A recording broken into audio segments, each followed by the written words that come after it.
wabarakatuh. Waalaikumsalam warahmatullahi wabarakatuh. Nah, Alhamdulillahirrahmanirrahim wa bihi nasta'inu nama ba'du. Alhamdulillah pada hari ini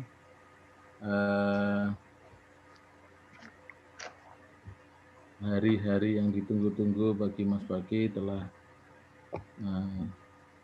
di ujung penantian, dan alhamdulillah pada hari ini telah dijadwalkan untuk ujian skripsi, seminar ujian ya, skripsi yang berjudul Pemberdayaan Kaum Santri dalam Mewujudkan Jiwa Entrepreneur di Pondok Pesantren Al-Hikmah 02 Benda. Dan selamat saya ucapkan kepada Mas Bagi. Akhirnya juga sampai juga sesuatu apapun kalau dikerjakan juga ya harus mohon maaf, mungkin saya sampaikan juga di forum ini, tentunya ini bagi saya selaku pembimbing mungkin tidak bisa maksimal karena mungkin ya akhirnya prioritasnya lebih baik lulus daripada tidak. Jadi ada prioritas itu, dan monggo pada akhirnya nanti penguji memberikan masukan-masukan yang untuk apa ya, untuk perbaikan yang walaupun mungkin saya sampaikan, saya sebagai penguji sebagai pembimbing itu upaya terbaik untuk saat ini, dan tentunya masih ada kekurangan sana sini yang mungkin sebetulnya saya cukup paham artinya, tapi mungkin ya ini saya sampaikan kepada pembimbing. Syukur nanti misalnya penguji puas itu ya nilai disesuaikan. Kalau mau masih banyak kekurangan tentunya ya bisa disesuaikan. Saya ucapkan selamat datang dan terima kasih kepada Bapak Adi Susanto. Yang kedua saya ucapkan terima kasih juga selaku penguji, saya nggak tahu yang pertama atau kedua, sama Ibu Kori Albanin, MSI selaku penguji 2 atau 1, saya nggak tahu daftarnya. Untuk mempersingkat waktu, dan nanti ini akan putus di 4 menit 40 nggak, Mas? Apa ini sudah komersial? Ini yang downloadan, Pak. Sudah dari. Oh, berarti nanti menit 40 mati ya? Iya, Pak. Ya, nah, kalau mati ya nanti nyambung lagi aja, nggak apa-apa. Baik, Pak. Ya, tentunya memang saya ngomong bahwa di tempat-tempat lain ya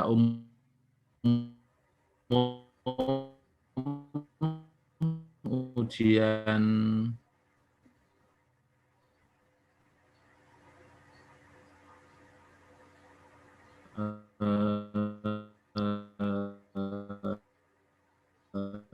dengan sistem online ini, bahwa Abarat saat ini teman saya yang pernah kena, termasuk Mbak Siti Badiah itu kena itu, dan alhamdulillah sudah melewati masa itu dan sudah sembuh. Jadi kemarin sempat isolasi mandiri juga sehingga tidak saya libatkan juga, dan mungkin di antara orang-orang terdekat kita juga sudah ada yang kena. Jadi kita yang bisa kita lakukan adalah upaya pengendalian diri, termasuk saya tadi juga kondangan tapi dengan protokol yang ketat sekali. Jadi tidak boleh masuk sebelum yang di dalam keluar. Jadi memang ya kita harus memaklumi kondisi-kondisi ini, termasuk di kampus. Lah anak saya juga sudah masuk kuliah sampai sekalipun belum pernah masuk kampusnya gitu juga sama. Jadi tidak hanya kita, jadi semuanya yang kita juga berusaha untuk meringankan beban-bebannya. Oke, untuk menyangkut waktu dipersilakan kepada Mas Baki untuk mempresentasikan hasil penelitiannya. Sekitar 10 menit saya kira cukup, maksimal 15 menit. Demikian Mas Bagis, saya persilahkan waktunya untuk mempresentasikan hasil kajiannya. Silakan. Baik, Pak.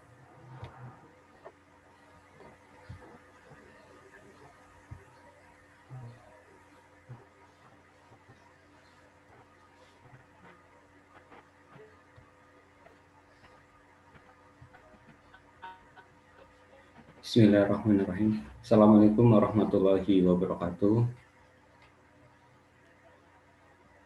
Yang saya hormati Bapak Dr. Sutarmin, SIMM, selaku pembimbing skripsi saya. Yang saya hormati penguji 1 Bapak Adi Susanto, SPD SHMM. Yang saya hormati pula penguji 2 Ibu Kori Albanin, SEMSI. Baik, pada kesempatan kali ini saya akan mempresentasikan hasil dari penelitian saya yang berjudul Pemberdayaan Kaum Santri dalam Mewujudkan Jiwa Entrepreneur di Pondok Pesantren Al-Hikmah 02 Bunda.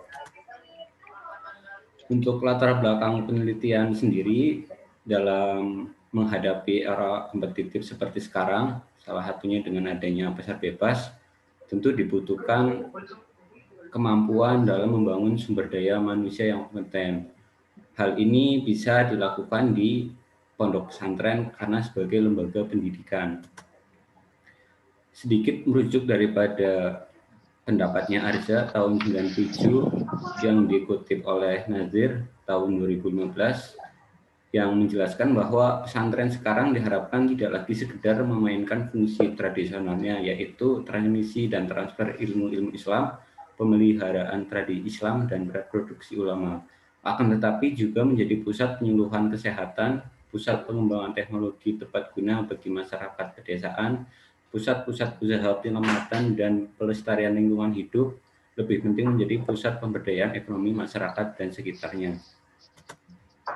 Adapun rumusan masalah daripada penelitian saya ada 3. Yang pertama, bagaimana pemberdayaan kaum santri dalam mewujudkan jiwa entrepreneur. Yang kedua, bagaimana dampak pemberdayaan kaum santri dalam mewujudkan jiwa entrepreneur. Yang ketiga, bagaimana kendala yang dihadapi dalam menyelenggarakan pemberdayaan kaum santri dalam mewujudkan jiwa entrepreneur. Adapun tujuan penelitian saya, yang pertama untuk menganalisis kegiatan pemberdayaan kaum santri dalam mewujudkan jiwa entrepreneur. Yang kedua untuk menganalisis dampak pemberdayaan kaum santri dalam mewujudkan jiwa entrepreneur. Dan yang ketiga menganalisis kendala yang dihadapi pondok pesantren Al-Hikmah dalam menyelenggarakan pemberdayaan kaum santri dalam mewujudkan jiwa entrepreneur. Sedikit teori tentang pemberdayaan merujuk daripada pendapatnya Anwas tahun 2014 bahwa pemberdayaan dapat diartikan sebagai suatu proses menuju berdaya atau proses untuk memperoleh daya, kekuatan, kemampuan, dan atau proses pemberian daya, kekuatan, serta kemampuan dari pihak yang memiliki daya kepada pihak yang kurang atau belum berdaya.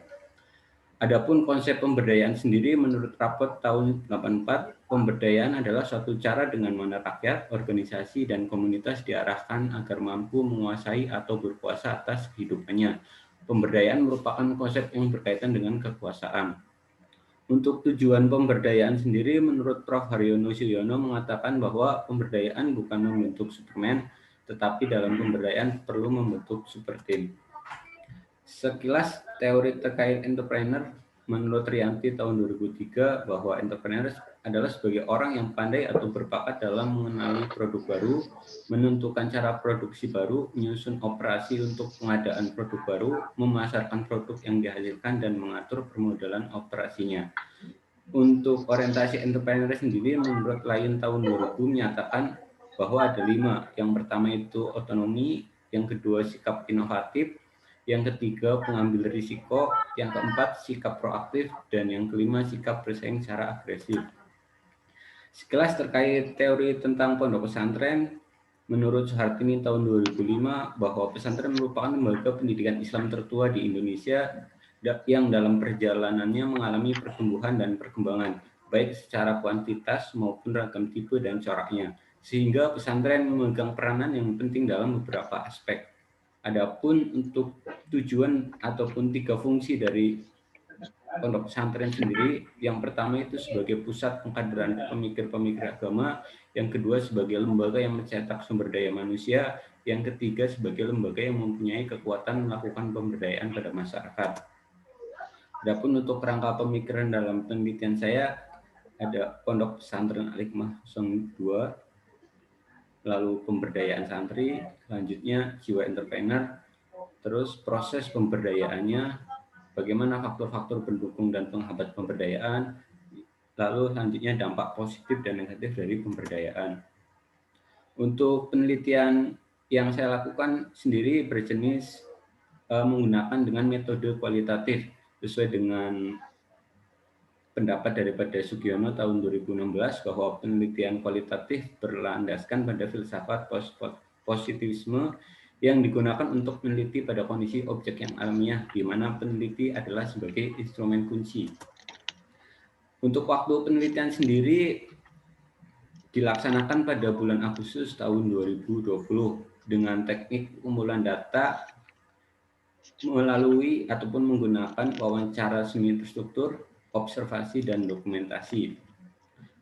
Untuk instrumen kunci pengumpulan data sendiri merujuk daripada pendapat Sugiono yang menyatakan bahwa peneliti pada penelitian kualitatif sebagai human instrumen yang berfungsi menetapkan fokus penelitian, memilih informan sebagai sumber data, melakukan pengumpulan data, menilai kualitas data, analisis data, menafsirkan data, dan membuat kesimpulan atas temuannya. Untuk teknik pengambilan data sendiri, penulis ataupun peneliti menentukan kriteria sampel menggunakan purposive sampling. Adapun kriteria penentuan informan ada 3. Yang pertama, orang yang berperan penting dalam mendidik dan memberdayakan santri, khususnya di bidang ekonomi. Yang kedua, orang yang membantu dalam memberdayakan ekonomi santri. Yang ketiga, sasaran yang akan diberdayakan. Dari kriteria di atas, informan yang menjadi sumber informasi pada penelitian saya, yang pertama itu ada Ki Haji Muhammad Salahuddin Masyuri selaku pengasuh Pondok Pesantren Al-Hikmah 2 Benda, yang kedua Muhammad Imanuddin Masyuri selaku pengurus Yayasan Pondok Pesantren Al-Hikmah 02 Benda, yang ketiga ada Ikan Hiban dan Umar Asyakirin selaku santri yang aktif mengelola usaha yang ada di Pondok Pesantren Al-Hikmah 02 Benda. Untuk teknis analisis data sendiri ada catatan lapangan, reduksi data, penyajian data, pengambilan kesimpulan atau verifikasi, triangulasi sumber. Hasil daripada penelitian saya menunjukkan bahwa cikal bakal berdirinya Pondok Pesantren Al-Hikmah tidak lepas dari upaya Kiai Khalid bin Mahali sejak tahun 1911. Salah satu pesantren yang mengalami transformasi pendidikan. Untuk letak geografis Pondok Pesantren Al-Hikmah sendiri terletak di sebelah selatan Kabupaten Brebes, kurang lebih 7 km dari Kecamatan Bumilu, arah utara. Secara geografis sendiri menempati areal tanah seluas 10 hektar dengan berada pada 200 meter dari permukaan laut. Sarana dan prasarana yang ada di Pondok Pesantren meliputi masjid, gedung olahraga, perpustakaan, musola, wisma, asrama santri putra 75 kamar dan putri 93 kamar, asrama PTQ 51 kamar, ruang belajar komplek putra 61 ruang, ruang belajar komplek putri 80 ruang. Selanjutnya ada laboratorium komputer 6 ruangan, selanjutnya adalah bahasa 3 ruangan, selanjutnya ada tempat budidaya anggrek, selanjutnya ada area peternakan dan perikanan, lalu ada area pertanian. Untuk kesimpulan daripada penelitian saya sendiri menyatakan bahwa pemberdayaan yang ada di Pondok Pesantren Al-Hikmah pada hakikatnya untuk membentuk santri menjadi seorang ahli ilmu agama juga mandiri secara ekonomi. Upaya yang dilakukan oleh Pondok Pesantren dalam peningkatan wawasan dan keahlian santri dalam dunia entrepreneur adalah dengan mengundang pelatih yang ahli di bidangnya dan menempatkan santri di unit-unit usaha pesantren. Bentuk program pemberdayaan yang ada di Pondok Pesantren Al-Hikmah sendiri antara lain ada produksi air mineral, budidaya ikan, tata busana, informasi dan teknologi, pengelasan, dan pertanian. Hasil keuntungan yang diperoleh dari unit usaha pesantren digunakan untuk menyediakan biaya tanggungan hidup bagi santri yang mengelola unit usaha tersebut. Untuk dampak positif dari adanya pemberdayaan kaum santri yang diterapkan di Pondok Pesantren Al-Hikmah sendiri yaitu mendorong santri terjun secara langsung dengan dunia usaha dan meningkatnya keterampilan bagi para santri di berbagai bidang seperti pertanian, dagangan, peternakan, perikanan, dan pengelasan. Hal ini ditandai dengan adanya alumni yang telah memiliki usaha sendiri sehingga mereka mandiri secara ekonomi. Untuk kendala sendiri yang dihadapi oleh pondok pesantren dalam menyelenggarakan pemberdayaan terhadap santri adalah minimnya alokasi waktu yang disediakan untuk mendalami dunia usaha dan untuk meningkatkan keterampilan. Hal ini dikarenakan padatnya agenda yang harus dijalani santri dan kegiatan entrepreneur santri diadakan di sela-sela kegiatan wajib santri, sehingga dampak pemberdayaan santri dalam bidang entrepreneur tidak signifikan. Untuk saran sendiri di penelitian ini, karena keterbatasan waktu yang dilakukan dalam penelitian ini hanya mengumpulkan 4 informan sebagai narasumber penelitian. Diharapkan selanjutnya dapat mengembangkan jumlah narasumber sehingga akan menghasilkan informasi terkait pemberdayaan dalam mewujudkan jiwa entrepreneur yang lebih valid. Untuk praktik pemberdayaan kaum santri melalui usaha-usaha yang terdapat di Pondok Pesantren Al-Hikmah diharapkan lebih fokus pada minat santri agar setiap santri lebih siap untuk menerima serta menjalankan atas pemberdayaan yang diterapkan di Pondok Pesantren Al-Hikmah sehingga tidak mengganggu kegiatan belajar santri di sekolah dan di pondok pesantren. Selanjutnya, upaya pondok pesantren dalam rangka pemberdayaan kaum santri diharapkan mampu menjadi solusi dalam mempersiapkan sumber daya para santri untuk menjadi orang-orang yang mandiri dengan adanya pemberdayaan kaum santri dalam mewujudkan jiwa entrepreneur. Terima kasih.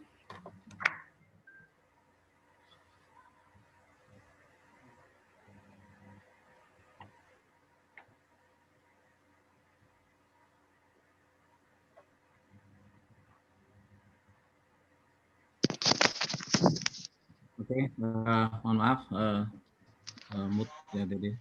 Terima kasih Mas Baki. Demikian Bapak Ibu penguji presentasi dari Mas Baki.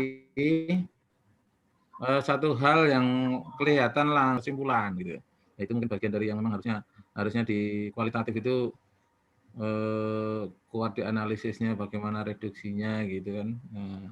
Namun memang itu masih banyak hal yang harus diperbaiki. Untuk menyingkat waktu, memberikan kesempatan kepada para penguji, dipersilahkan kepada Bapak Adi Susanto, SPD MM, SPD SHMM untuk memberikan masukan dan pertanyaan serta hal-hal lain tentunya untuk meningkatkan, mengupgrade apa yang telah disajikan oleh Mas Baki. Dipersilahkan Pak Adi. Baik, terima kasih kepada Pak Sutarmin selaku pembimbing. Assalamualaikum warahmatullahi wabarakatuh. Assalamualaikum warahmatullahi wabarakatuh. Pertama-tama saya ucapkan selamat kepada Mas Baki Maulana Rizky ya pada hari ini melakukan sidang skripsi. Ya.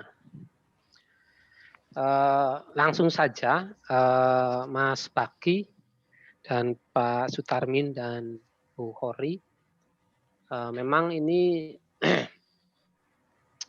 apa ya namanya masih banyak ada beberapa hal yang perlu dilengkapi ya, karena kemarin sih sudah beberapa konsultasi dengan saya Mas Baki bahwa karena dia menggunakan kualitatif ya, itu memang kualitatif itu kan kebanyakan memandang fakta-fakta kebenaran tergantung pada cara peneliti menginterpretasikan data ya.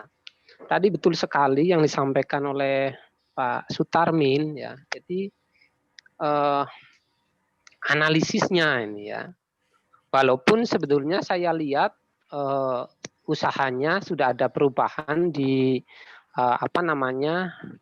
materi skripsi yang diberikan ke saya itu sudah ada lampiran catatan-catatannya ya, catatan-catatan dari wawancara, catatan dokumentasi dan lain sebagainya. Tetapi masih perlu disempurnakan. Oke, yang pertama saya lihat di bab 1. Bab 1 saya rasa tidak masalah ya. karena di bab 1 sudah muncul beberapa fenomena ya, fenomena yang ada baik secara umum ataupun fenomena-fenomena yang menjadi dasar penelitian di pondok pesantren. Yang kedua, di bab 2 ini hanya ada beberapa teknik penulisan saja sebetulnya yang perlu diperbaiki karena mungkin tidak memperhatikan tulisan-tulisan yang panduan-panduan yang ada di buku panduan penulisan skripsi yang yang sudah kami bagikan ya. Sebetulnya ada semua di fakultas. Kemarin anak-anak yang minta itu sudah ada. Jadi ini penulisannya memang harus diperbaiki. Nah, cuma ini di pembahasan kita langsung saja.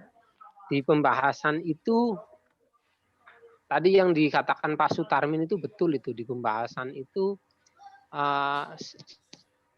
peneliti hanya memunculkan data-data yang diambil dari lapangan begitu ya. Peneliti tanpa ada proses analisis terlebih dahulu kemungkinan. Jadi hanya kayak disalin saja di pembahasannya. Padahal sebetulnya di pembahasan itu ya seharusnya di pembahasan itu selain berisi hasil analisis ya untuk menjawab permasalahan penelitian yang diajukan, itu harusnya ada berisi perbandingan ya ataupun teori-teori yang diambil sebelumnya untuk acuan begitu ya. Bagaimana acuan yang pertama dasarnya diambil seperti apa, kemudian hasil penelitiannya seperti apa. Seperti ini. Seperti itu. Kemudian di sini pasti akan ditanyakan juga ya, data-data dari hasil observasi itu bentuknya seperti apa walaupun sudah dalam lampirannya, tetapi ini memang harus dijelaskan ya untuk meyakinkan kami atau pembaca ya. Karena ini kan bagaimana penelitian ini hanya bagaimana si peneliti itu menyajikan data, mengimplementasikan data itu supaya bisa dipercaya begitu. Kalau yang saya lihat di pembahasan ini, karena saya lebih konsentrasi ke pembahasan, kalau masalah teknik penulisan dan lain sebagainya, nanti Mas Baki silahkan untuk setelah nanti revisi datang ke kampus ke saya bantu untuk memperbaikinya begitu ya. Karena kalau di sini juga agak kesulitan begitu ya untuk. Tetapi di pembahasan memang ini masih butuh ada perbandingan juga dengan teori atau penelitian-penelitian yang diambil sebelumnya begitu hasilnya. Jadi tidak langsung, kalau yang saya lihat di bab 4 ini hanya langsung menyalin dari hasil wawancara begitu ya. Tanpa ada pembahasannya begitu. Jadi ini yang membuat kita tidak yakin begitu. Alat analisisnya itu tidak digunakan untuk mengolah ya, untuk dibahas di pembahasan ini. Tetapi ini lebih banyak kalau kita baca, kita lihat itu lebih banyak ke menyalin dari hasil apa yang telah diambil dari wawancara begitu. Padahal ini kan harusnya pembahasan ini nanti mengkerucut ke arah kesimpulan kan seperti itu ya. Walaupun secara garis besarnya itu memang pembahasan ini apa yang menjadi tujuan penelitian sudah mulai terjawab begitu ya. Misalnya ada hambatan-hambatannya di dalamnya dan sebagainya ini sudah muncul di pembahasan ini. Tetapi ini harus diperkuat dengan perbandingan-perbandingan teori ataupun hasil penelitian yang memang diambil oleh Mas Baki itu ya, tidak bisa hanya seperti ini saja begitu. Kemudian selanjutnya ini ada yang untuk modelnya kan ada triangulasi data ya, mengecek data yang diperoleh dari berbagai sumber ya. Nah, ini data-data ini itu menjadi valid ya, menjadi sebuah data yang bisa dipercaya itu harusnya memang di dalam pembahasan itu juga disampaikan ini ya. Jadi nanti kita tidak kesannya hanya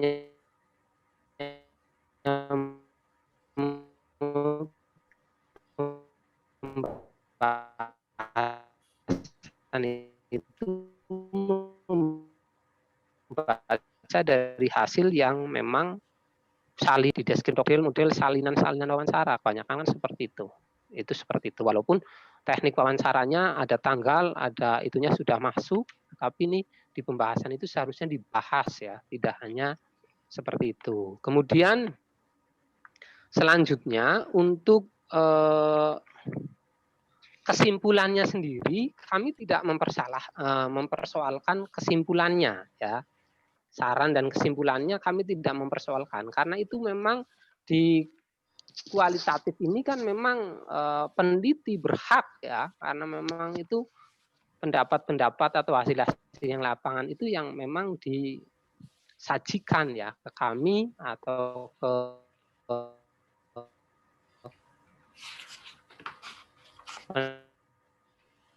penelitian ini untuk disampaikan kesannya itu ya. Jadi sebetulnya tahapan-tahapannya ini sudah lebih baik ketimbang dari yang pertama-pertama dulu. Jadi data-datanya atau data yang bisa dijadikan penguatnya itu sudah muncul di sini.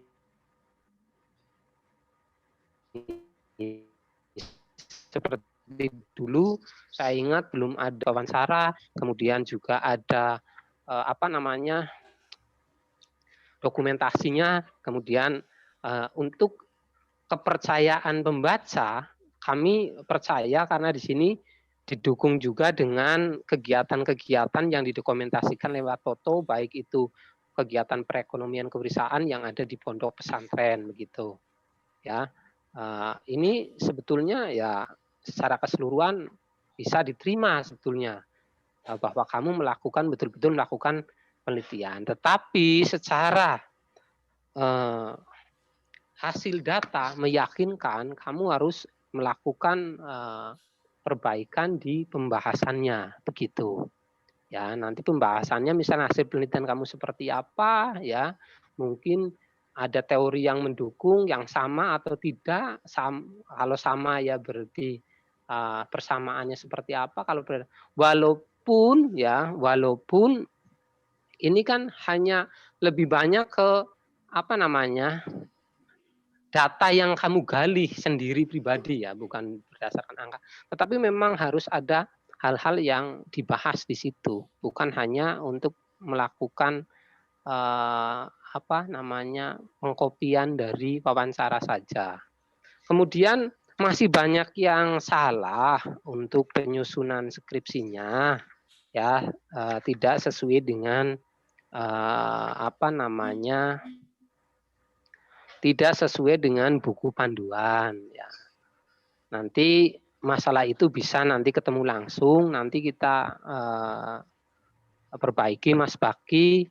Seperti di sini juga belum ada, ini biasanya ada riwayat penulis dan lain sebagainya, itu belum ada. Jadi di susunannya nanti mohon diperbaiki lagi, dilihat di panduannya begitu.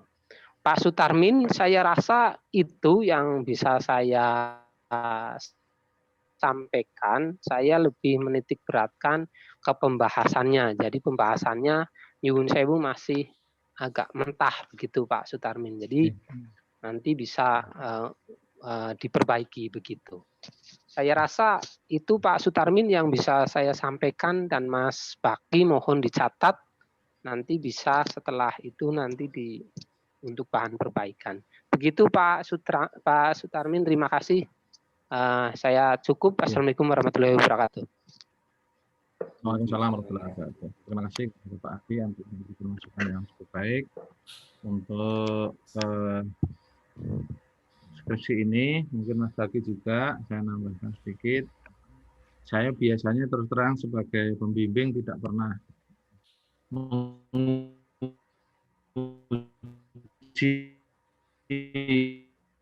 Jadi apa yang disampaikan nasihat biasanya, karena nasihat sudah saya sampaikan sebelum-sebelumnya. Tapi Bapak Ibu sekalian, jadi untuk khusus Mas Bagi ini termasuk, tapi yang saya apresiasi dia tahan banting, maksudnya mau menyelesaikan hingga pada akhir kuliahnya, yang mungkin ketika teman-teman lain meninggalkan dengan begitu banyak, dia kan kalau kita lihat dari urutan itu sudah konsultasi ke saya itu yang resmi sudah 17 kali itu. Artinya apa? Artinya memang sebetulnya keluar masuk seringkali tidak ada perkembangan. Jadi konsultasi dikirim nggak ada perkembangan. Sama mungkin Pak Adi sampai silahkan kalau dosen lain yang memulai kebijakan, akhirnya kebijakannya diambil entah nilainya apa, kemudian tapi yang bersangkutan kebetulan kan menginginkan lulus. Jadi karena kondisinya seperti itu, ya oke lah, kita sebagai dosen, saya sampaikan tidak ada dosen yang pengen menghambat mahasiswanya untuk tidak lulus. Pasti semuanya pengen lulus. Itu menjadi beban mental bagi para dosen sendiri masing-masing. Dengan segala keterbatasan ini sudah saya bangun dari, saya bilang bahwa ada perbedaan yang nyata antara tulisan koran, kebetulan Mas Bagi ini sudah kerja sebagai wartawan, jadi saya sampaikan berbeda cara menulisnya, karena kalau wartawan itu hanya sekedar menyampaikan berita, tapi kalau skripsi itu berdasarkan kajian ilmiah atas suatu fenomena, kemudian dianalisis, kemudian diberikan pandangan-pandangan hingga diberikan kesimpulan berdasarkan kajian-kajian sebelumnya, termasuk peran dari peneliti apalagi kualitatif. Benar sekali tadi yang disampaikan. Kita lihat memang juga setelah konsultasi sama Pak Adi juga ada perkembangan-perkembangan. Namun demikian termasuk saya berulang kali untuk melihat, karena apa? Karena terlalu banyak yang perlu diperbaiki sehingga sebentar-sebentar hanya memperbaiki sedikit, termasuk masalah tata tulis, termasuk standarisasi dengan panduan, itu memang pada akhirnya ya mungkin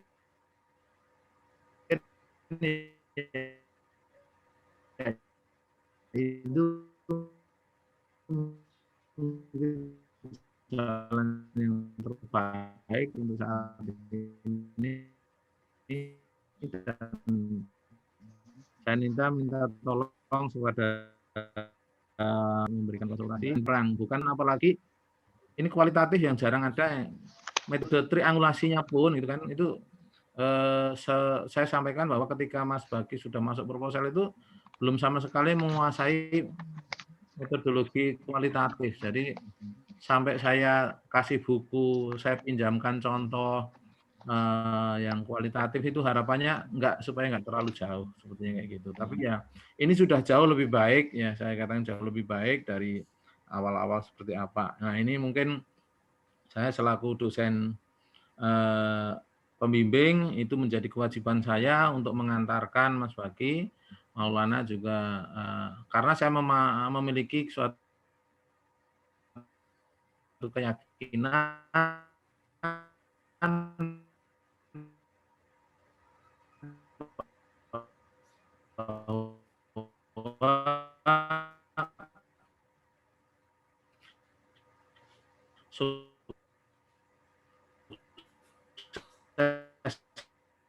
seseorang tidak semata-mata tergantung skripsi. Untuk makanya skripsi ini lebih baik lagi. Kami persilahkan Ibu Fori Albanin, MSI. Terima kasih atas waktunya Pak Sutarmin. Assalamualaikum warahmatullahi wabarakatuh. Waalaikumsalam warahmatullahi wabarakatuh. Yang saya hormati Bapak Dr. Sutarmin selaku pembimbing dari Mas Bagi, dan yang saya hormati Bapak Desi Santo selaku pengisi 2. Terima kasih atas waktunya. Selamat juga untuk Mas Bagi masuk ke tahapan terakhir sidang skripsi. Semoga semuanya lancar sampai lulus. Melanjutkan tadi dari Pak Adi, ya langsung saja untuk menyikat belakang, Mas Bagi, itu belum secara krusial untuk latar belakang masalahnya terkait pemberdayaan santri, pemberdayaan santri terkait entrepreneur di pondok pesantren Al-Hikmah 2 Benda ya. Di situ kan hanya bahwa pondok pesantren itu tentang muatan lokal. Adanya upaya memasukkan muatan ekonomi di dalam pembelajaran dan aktivitas para santri serta masyarakat sekitar. Nah, itu kan hanya itu. Itu kan temuannya. Kemudian yang menjadi fenomenanya apa gitu. Misalkan produknya itu sudah bisa ke luar kota atau sudah bisa ekspor atau apa sehingga benar-benar santri itu diberdayakan dalam hal entrepreneur. Nah, nanti di latar belakang tolong dipertegas lagi ya tentang fenomenanya, karena ini sih sebenarnya menarik kalau bisa ini menyusun kalimat secara urut. Nah, ini banyak di sini di latar belakang, terutama kata sambung itu ada di awal kalimat. Misalkan di paragraf kedua latar belakang, perlunya mempersiapkan wirausahawan. Nah, perlunya itu kan ketika ada kalimat sebelumnya, sehingga perlu untuk mempersiapkan. Nah, ini juga kesalahan penulisan banyak sekali.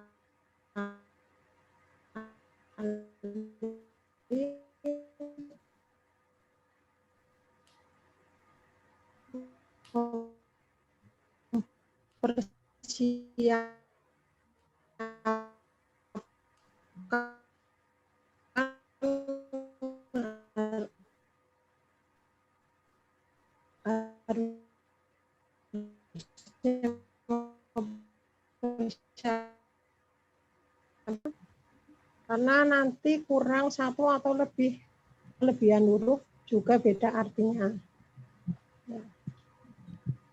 Kemudian untuk protokol pertanyaan atau di bagian dua ya.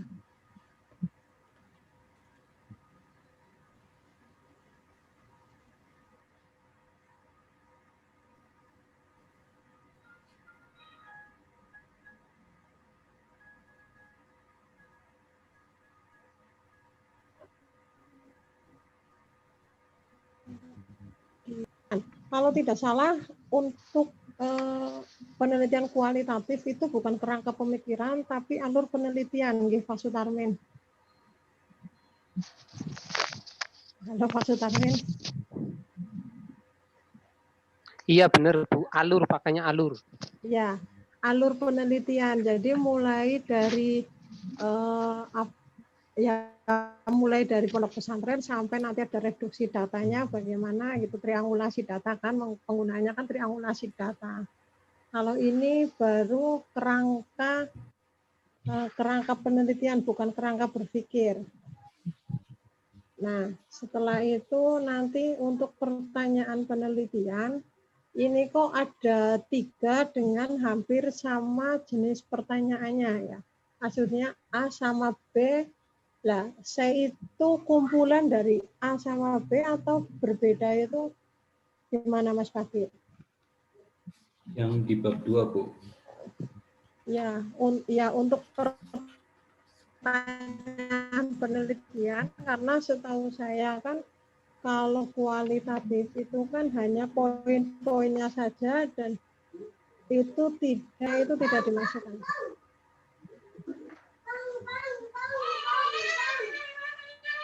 Coba saya minta penjelasan tentang pertanyaan penelitian.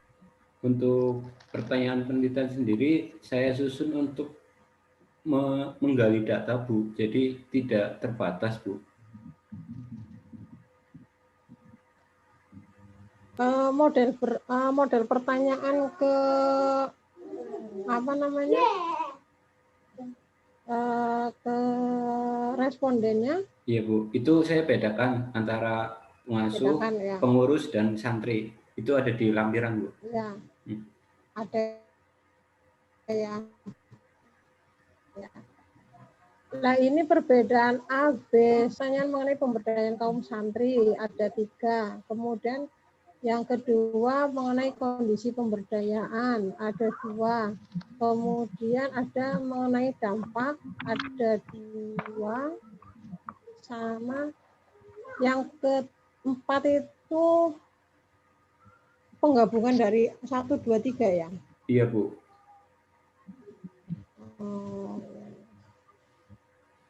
Kenapa dibedakan, Mas? Sebetulnya untuk lebih Maksudnya kenapa harus kalau sudah 1, 2, 3 yang keempat apa perlu? menurut saya perlu, Bu, untuk lebih menggali data dari pertanyaan yang belum ada di sebelumnya, Bu. Apa Tapi ini bagaimana, tidak Bu? masuk. Ya, enggak, maksudnya ini kan sama dengan pertanyaan yang D itu kumpulan pertanyaan 1, 2, 3 ya. Iya, Bu.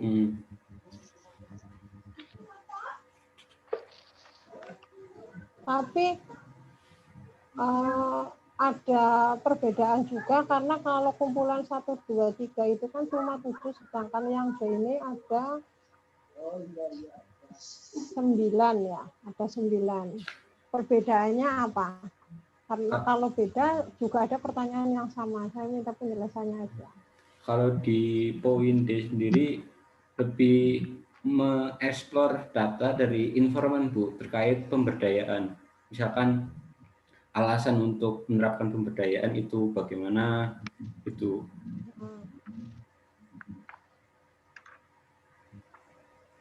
Ya, soalnya hampir sama pertanyaannya, terus yang menjadi beda itu apa? Ini kan sama-sama untuk informan juga kan? Betul, Bu. Iya. Ya, soalnya di A sama D itu di D juga ada. Yang B di D juga ada, yang C di D juga ada, tapi ada yang di D nggak ada di A, B, C. Nah, saya tanya perbedaannya. Nah, kemudian untuk di bab 3 saya juga belum lihat untuk alur ininya, triangulasi datanya.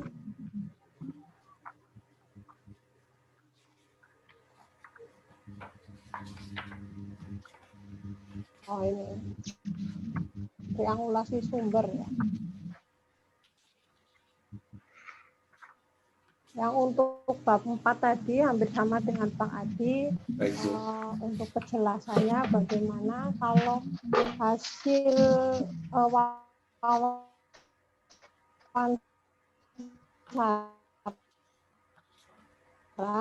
itu kan ada di lampiran ya, Mas ya. Bagi ya, hasil wawancara itu ada di lampiran. Betul. Ya. Nah, yang di bab 4 itu kan ada hasil wawancara yang disampaikan. Itu disampaikan semua enggak di bab 4? Enggak, Bu, disampaikan yang ada poin terkait penelitian, Bu, terkait misalkan entrepreneur, terkait pemberdayaannya itu, Bu, untuk menguatkan narasi yang dibuat oleh peneliti. Tapi bagusnya itu kan kalau di bab 4 namanya pembahasan kan jadi semuanya harus dibahas. Maksudnya semuanya harus dibahas berarti hasil wawancara itu juga perlu diungkit gitu. Diungkit atau dibahas dengan kata-kata dari peneliti, informasi dari informan tersebut kan. Nah, jadi bagusnya kan kalau di lampiran sudah ada, tinggal di bab 4-nya itu dibahas aja. Jadi tidak perlu menafsirkan narasi di bab 4. Sama halnya kayak kuantitatif, data yang di lampiran itu kan yang data aslinya. Nah, yang di pembahasan kan tidak melampirkan data, tapi pembahasan dari data atau informasi yang disampaikan. Kalau menurut saya bagusnya seperti itu. Soalnya kalau ada narasi yang dijelaskan kan hanya narasinya saja. Betul. Nah, padahal kan informasi namanya kualitatif kan mengorek data sedalam mungkin gitu kan. Ya, sampai benar-benar data itu jenuh. Iya, Bu. Kan gitu, sampai Iya. mentok gitu. Nah, kalau hanya seperti ini saja, hanya yang dipilih, ya terus nanti menyimpulkannya bagaimana, sedangkan yang ditanyakan ada dampak, ada faktor-faktor, kemudian ada bagaimana pemberdayaannya Proses. gitu kan. Ya, prosesnya gitu. Jadi itu nanti yang dibahas keseluruhan dari informasi para informat dimasukkan ke pembahasan. Gitu. Kalau menurut saya sih itu, jadi nanti pembahasannya kurang greget ya Mas ya. Dipertegas lagi ya, dipertegas lagi, bukan menjelaskan salah satu narasi yang dibutuhkan, tapi menjelaskan semua temuan yang dibutuhkan terkait dengan informasi yang digali. Ya. Kemudian untuk kesimpulan,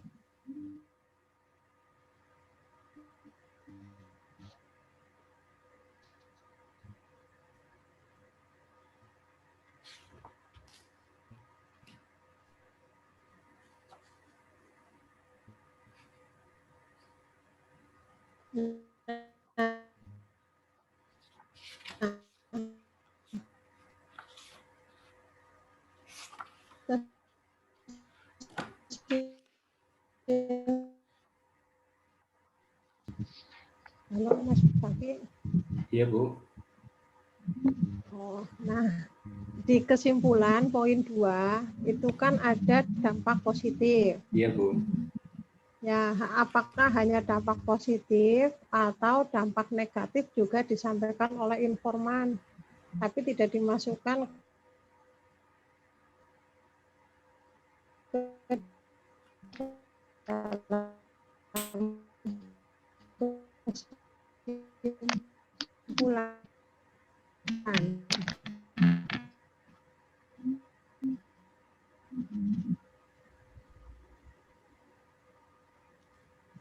Mohon maaf, Bu, bisa diulang, Bu. Oh iya. Iya, Bu. Di kesimpulan Iya, itu Bu. kan yang dianalisis tentang dampak juga kan. Di Betul, Bu. rumusan masalah Mas Paki. Nah, di kesimpulan muncul hanya dampak positifnya saja. Oh iya, Bu. Kan? Ya, tidak melampirkan dampak secara negatif. Apakah informan tidak memberikan atau memberikan informasi tentang dampak negatif juga terkait entrepreneur dari kaum santri tersebut? Kalau di kesimpulan sendiri, untuk dampak negatifnya memang lebih ditekankan di poin ketiga, Bu. Masuk ke kendala, Bu. Kendala. Iya, Bu. Seperti minimnya waktu, Bu.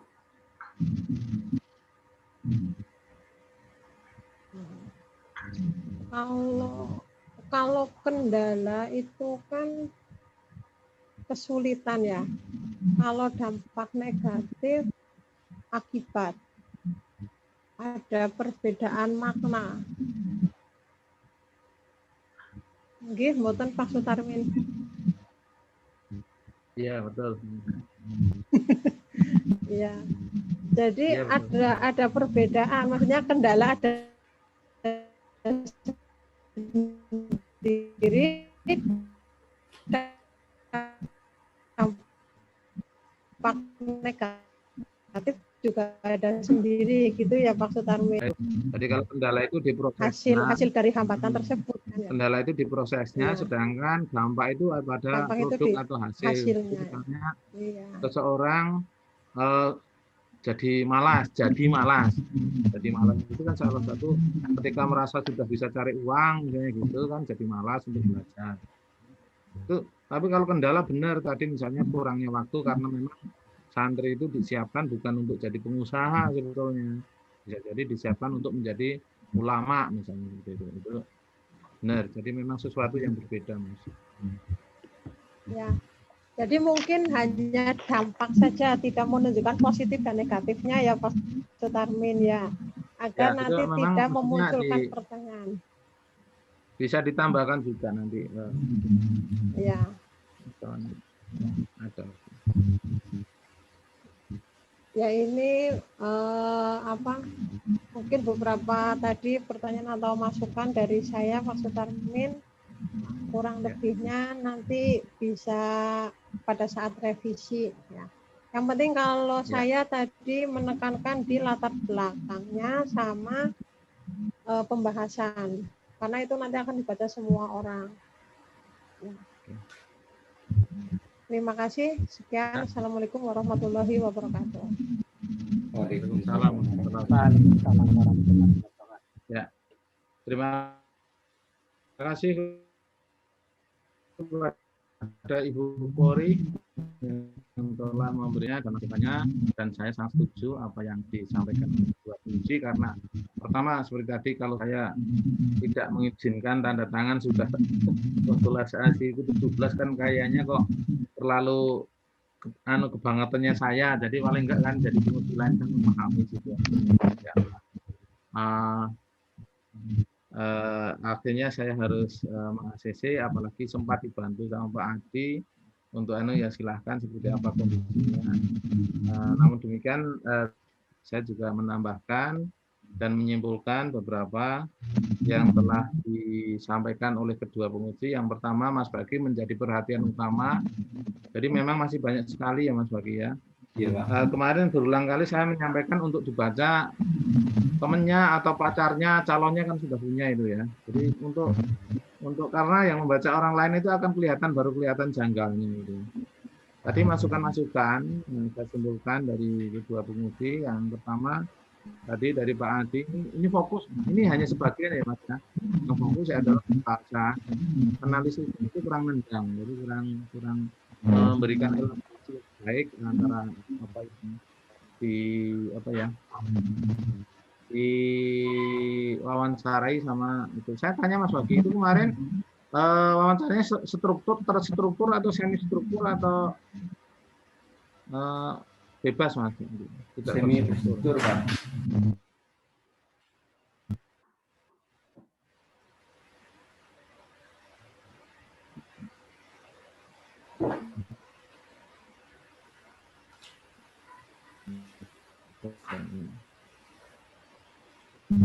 Nah, terus yang kedua mungkin tiga macam tujuan penelitian. Nah, itu ya 3 aja, nanti poin-poinnya yang dipecah di dalamnya ya. Kayak kalau di indikator-indikatornya ya Mas ya. Diringkas lagi itu penting itu, yang itu paling penting banget. Jadi gini Bapak Ibu, jadi sebetulnya dulu masuk ke saya itu sama sekali nggak ada perumusannya, nggak ada. Terus pertanyaan penelitian nggak ada, tujuannya nggak ada. Itu kan sebetulnya saya itu hanya sekedar mencontohkan waktu itu, mencontohkan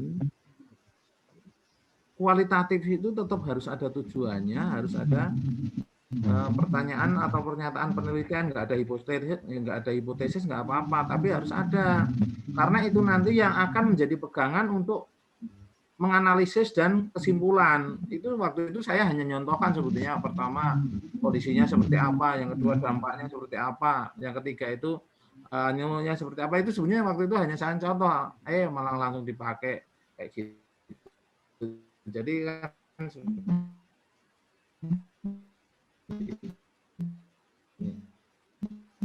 tapi kalau enggak ya ini sudah ada sedikit serong di dalam metodologi kan sudah kuat, itu sudah saya tunjukin. Pembahasannya belum. Bagaimana derajat kepercayaannya, bagaimana derajat makanya tadi Pak Adi itu sempat agak mempertanyakan gitu, derajat keteralihannya, derajat kebergantungannya memang kualitatif seperti itu. Kemudian derajat kepastiannya itu di metodologi sudah saya contohkan, artinya di pembahasan juga termasuk triangulasi. Apakah triangulasi ada berapa Mas Abagi? Ada yang sumber, teknik, sama apa lagi? mohon maaf Pak, lupa Pak. Ya, Desember tulis sama proses ya. Nah itu nanti justru di situ untuk menimbulkan kepercayaan dan keteralian itu diulas, misalnya apa yang disampaikan oleh kiai ini apakah sama dengan kiai ini kan gitu. Terus dites juga kiai ini, ditanyakan ke orang lain apakah setiap dia bicara itu jujur atau enggak. Memang seperti itu, kualitatif seperti itu. Ya memang harus mau. Kalau alasannya tadi alasan waktu itu salah ya. Kalau sudah kualitatif itu sudah siap dengan waktu yang panjang, dengan kesabaran yang tinggi, itu harus siap. Karena saya tahu Mas Bagi itu penelitiannya nggak sampai 2 minggu. Dari prosesnya yang panjang, setelah penelitian tahu-tahu sudah jadi gitu ya. Nah, kemudian tadi ya keteralian, kepercayaan juga. Kemudian tidak ada ini masukan ya, tidak ada standar atau tidak sesuai dengan standar yang ada di panduan, itu menjadi perhatian juga. Memang standarnya kuantitatif, tapi standar penulisan itu sama. Kemudian dari Bu Kori tadi mengenai latar belakang, memang saya belum melihat juga agak kesulitan untuk bisa itu, tapi memang kita itu membuat penelitian itu bukan karena ingin, karena memang diperlukan. Karena diperlukan suatu kajian. Dasarnya diperlukan apa? Dari latar belakang. Ya. Nah, latar belakang itu harus memang mendukung terhadap permasalahan penelitian. Terus dilanjutkan ke tujuan penelitian. Tadi pertanyaannya itu redundansi banyak. Tolong dilihat dalam 3 pokok pertanyaan. Lah, sub-subnya pertanyaan itu boleh disesuaikan. Jangan kok jadi 4-nya jadi sekian nih, yang terakhir berapa tadi? Nah, kemudian tadi kata sambung, kata tulis itu memang harus tetap diperhatikan kaidah-kaidahnya, kaidah bahasa, salah ketiknya banyak banget. Demikian dari saya selaku pembimbing, termasuk tata cara tersebut tadi sudah dipotong mengenai dampak. Kalau memang positif di sini ada negatif, boleh ibaratnya kalau negatifnya tidak ada negatif yang terlalu menonjol, tapi tetap ketika kita berani mengomong positif berarti memang ada lawannya positif. Tadi yang disampaikan jawabannya itu mengarah kepada kendala, itu sesuatu yang beda karena kendala itu adalah bagian dari proses, dan namanya dampak itu ada bagian dari akibat. Dari saya seperti itu. Untuk selanjutnya mungkin untuk yudisium perlu waktu yang lama, tapi jangan salah, Mas Bagi sudah ketinggalan lama, harusnya sudah ujian wisuda kemarin karena Mas Bagi menunggu rumongso waktunya panjang, ternyata terus terang saya juga ngurusi yang banyak, artinya kelewatan lagi. Jangan pernah menyalahkan orang lain, tapi kembalikan ke diri kita itu pada posisi seperti apa. Nah, itu yang mungkin bisa saya sampaikan.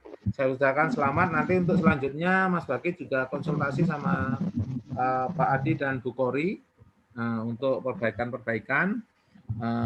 Saya persilakan langsung nanti. Jadi perbaikan kalau saya sudah 17 kali ya. Artinya nanti saya tinggal istilahnya memang kalau sudah penguji ACC, saya insya Allah juga ACC. Saya asumsikan proses perjuangannya Mas Bagi sudah melewati batas gitu ya.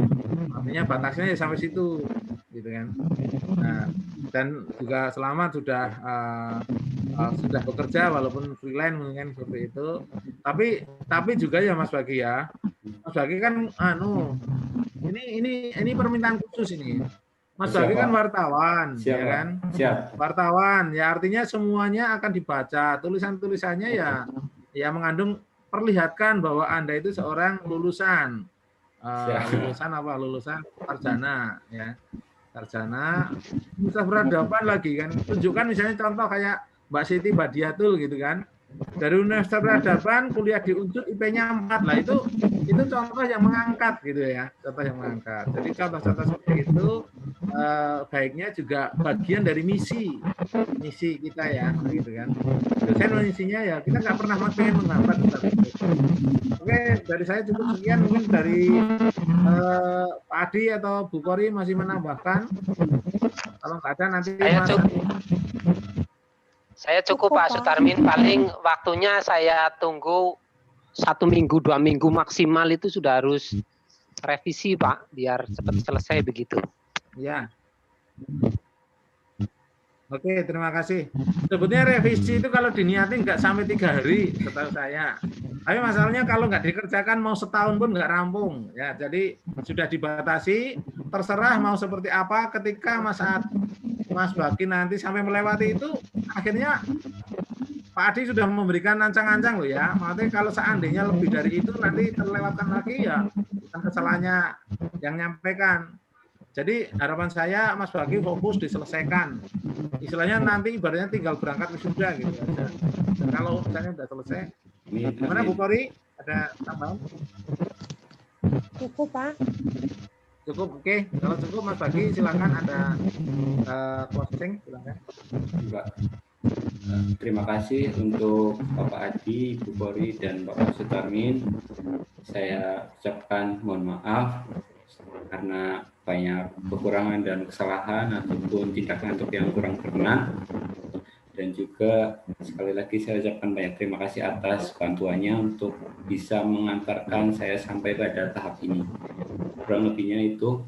Terima kasih, Pak. Demikian Bapak Ibu, Mas Baki, para pengisi yang terhormat Bapak Adi Sukanto, SPD MM, dan Ibu Kori Albanin, SEMSI, dan ujian sidang skripsi atas nama Baki Maulana telah selesai, dan saya ucapkan sekali lagi selamat kepada Mas Baki, dan untuk selanjutnya walaupun kurang sedikit kalau tidak diselesaikan juga tidak selesai, pesan saya sebagai pembimbing untuk segera diselesaikan saja sehingga bebas dari semua tanggung jawab, karena kurang sedikit itu nanti kadang lupa apa itu yang kurang. Saya ucapkan terima kasih dan mohon maaf saya selalu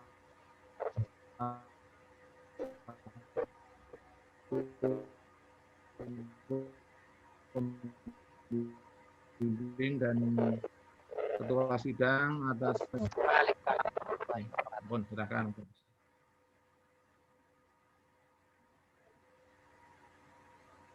Dilanjutkan makan nggak Bu Kori? Pak, Corona katanya belum ngumpul dulu. Ya, Kapan mau undangan di Purwokerto? Terus setiap saat undangan terbuka. Pabrik yang bisa bisnis Iya, lagi. syukuran pabrik orang ngomong-ngomong. Syukuran pabrik ya kan engko ngene loh. Di situ kan isinya karyawan. Enggak keselek-selek loh enek dosen yang kono